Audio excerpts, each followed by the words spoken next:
POCSO ಕೇಸ್ನಲ್ಲಿ ಮಾಜಿ CM ಯಡಿಯೂರಪ್ಪನವರಿಗೆ ಸಂಕಷ್ಟ ಶುರುವಾಗಿದೆ. ಸಿಐಡಿ ಪೊಲೀಸರ ಆರೋಪ ಪಟ್ಟಿ ಆಧರಿಸಿ ಬೆಂಗಳೂರಿನ 1ನೇ ತ್ವರಿತ ನ್ಯಾಯಾಲಯ ಬಿಎಸ್ವೈಗೆ ಸಮನ್ಸ್ ಜಾರಿಗೆ ಆದೇಶಿಸಿದೆ. ಕೋರ್ಟ್ ವಿಚಾರಣೆ ಹೇಗಿರಲಿದೆ? ಬಿಎಸ್ ಯಡಿಯೂರಪ್ಪ ಮುಂದಿರುವ ಸವಾಲುಗಳೇನು? ಅದರ ಕಂಪ್ಲೀಟ್ ಡೀಟೇಲ್ಸ್ ಇಲ್ಲಿದೆ.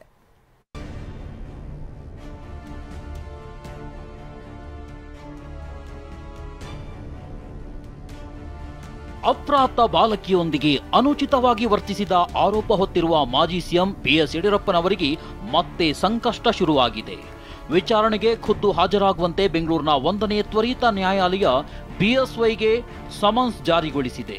ಮಾರ್ಚ್ 15ರಂದು ಖುದ್ದು ಹಾಜರಾಗಬೇಕಿರುವ ಬಿಎಸ್ ಯಡಿಯೂರಪ್ಪ ಕೋರ್ಟ್ನ ವಿಚಾರಣೆ ಎದುರಿಸಬೇಕಿದೆ. 17 ವರ್ಷದ ಬಾಲಕಿಯ ತಾಯಿ 2024ರ ಮಾರ್ಚ್ ತಿಂಗಳಿನಲ್ಲಿ ದೂರು ದಾಖಲಿಸಿದ್ರು. ಈ ಸಂಬಂಧ ತನಿಖೆ ನಡೆಸಿದ ಸಿಐಡಿ ಪೊಲೀಸರು ಆರೋಪ ಪಟ್ಟಿ ದಾಖಲಿಸಿದ್ರು. ಆರೋಪ ಪಟ್ಟಿ ಪರಿಗಣನೆಗೆ ತೆಗೆದುಕೊಂಡ ಕೋರ್ಟ್ ಕಳೆದ ವರ್ಷವೇ ಬಿಎಸ್ವೈಗೆ ಸಮನ್ಸ್ ಜಾರಿಗೊಳಿಸಿತ್ತು. ಆದರೆ ಕೋರ್ಟ್ ಆದೇಶದಲ್ಲಿ ಲೋಪಗಳಿವೆ ಎಂದು ಹೈಕೋರ್ಟ್ ಮೆಟ್ಟಿಲೇರಿದ್ದ ಬಿಎಸ್ವೈ ಪ್ರಕರಣ ರದ್ದು ಕೋರಿದ್ರು.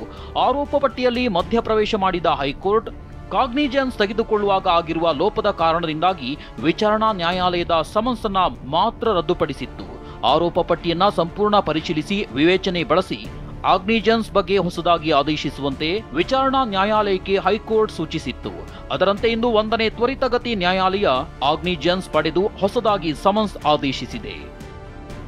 ತ್ವರಿತ ನ್ಯಾಯಾಲಯ ಸಮನ್ಸ್ ಜಾರಿಗೊಳಿಸುತ್ತಿರುವುದರಿಂದ ಮಾರ್ಚ್ 15ರಂದು ಬಿಎಸ್ ಯಡಿಯೂರಪ್ಪ ಕೋರ್ಟ್ ವಿಚಾರಣೆಗೆ ಹಾಜರಾಗಬೇಕಾಗಿದೆ. ಅಂದು ಕೋರ್ಟ್ ದೋಷಾರೋಪಣೆಗೆ ದಿನಾಂಕ ನಿಗದಿಪಡಿಸುವ ಸಾಧ್ಯತೆ ಇದೆ. ಅದಾದ ಬಳಿಕ ಸಾಕ್ಷ್ಯ ವಿಚಾರಣೆ ಆರಂಭವಾಗಲಿದೆ. ಬಾಲಕಿಯ ಸಾಕ್ಷ್ಯ, ವಿಡಿಯೋ ರೆಕಾರ್ಡಿಂಗ್ನಲ್ಲಿ ಸಂಭಾಷಣೆ ಈ ಕೇಸ್ನಲ್ಲಿ ಮಹತ್ವದ ಪಾತ್ರ ವಹಿಸಲಿದೆ.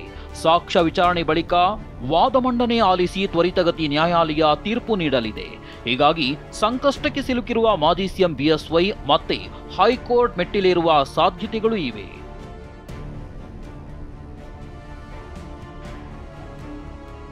ಈ ಮಧ್ಯೆ ಬಿಎಸ್ ಯಡಿಯೂರಪ್ಪ ಪ್ರಕರಣದಿಂದ ಕೈಬಿಡುವಂತೆ ಕೋರಿ 1ನೇ ತ್ವರಿತಗತಿ ಕೋರ್ಟ್ಗೆ ಅರ್ಜಿ ಸಲ್ಲಿಸುವ ಸಾಧ್ಯತೆಯೂ ಇದೆ. ಪೋಕ್ಸೋ ಕೇಸ್ ಆಗಿರೋದ್ರಿಂದ ಮುಚ್ಚಿದ ಕೊಠಡಿಯಲ್ಲಿರೋ ಇನ್ ಕ್ಯಾಮೆರಾ ವಿಚಾರಣೆ ನಡೆಯಲಿದೆ. ಬಾಲಕಿಯ ಹೇಳಿಕೆ ಹಾಗೂ ವಿಡಿಯೋ ರೆಕಾರ್ಡಿಂಗ್ನಲ್ಲಿನ ಸಂಭಾಷಣೆ ಪೂರಕ ಸಾಕ್ಷ್ಯವಾಗಿ ಬಳಕೆಯಾಗಲಿದೆ. ಹೀಗಾಗಿ ಬರ್ತ್ಡೇ ಖುಷಿಯಲ್ಲಿದ್ದ ಬಿಎಸ್ ಯಡಿಯೂರಪ್ಪನವರಿಗೆ ಮತ್ತೆ ಸಂಕಷ್ಟ ಶುರುವಾದಂತಾಗಿದೆ. ರಮೇಶ್, ಟಿವಿ9 ಬೆಂಗಳೂರು.